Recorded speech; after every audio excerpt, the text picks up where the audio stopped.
ছিল জামাই ষষ্ঠী, জামাই স্পেশাল দিন।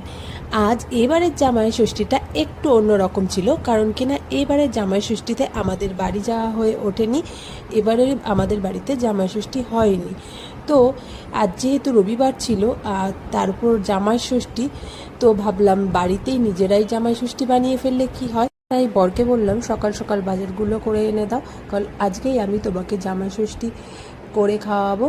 কারণ আজকের দিনের জন্য আমি তোমার শাশুড়ি হয়ে যাব আর তোমাকে আমি জামাই ষষ্ঠী খাওয়াবো। তো আমার কথা মতো বাজারে চলে গেল আর বাজার থেকে বাজার করে এনে দিল। আর এদিকে আমি রান্না চাপিয়ে দিয়েছি, আর এইদিকে আমি রান্নাবান্না সব তাড়াতাড়ি বসিয়ে দিয়েছি। 3টে ওভেনে একসাথে বসিয়ে দিয়েছি যাতে তাড়াতাড়ি করে রান্নাবান্নাগুলো কমপ্লিট হয়ে যায় ছিল।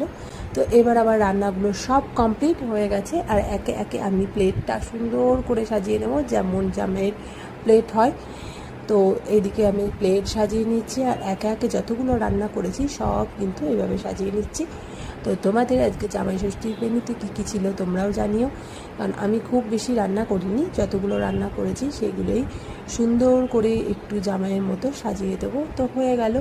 এদিকে যা যা করেছি দেখো, এখানে দেখিয়ে দিলাম, আর এদিকে আমি স্যালাডও দিয়ে দিলাম লাস্টে।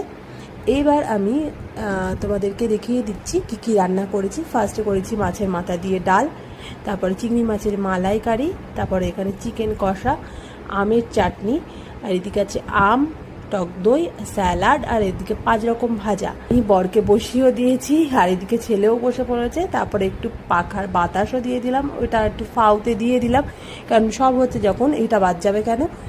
তো তারপর আমি তোমার বরকে একটু খাইয়ে দিলাম। আর সব তারপরে বলছিলাম যে সবই তো হলো, কিন্তু আমি যে এত কিছু করলাম আমার গিফটটাই লাস্টে পাওয়া হলো না, কি বলো? শাশুড়ি করলে হয়তো গিফটটা পেতো, কিন্তু আমি তো গিফটটা পেলাম না।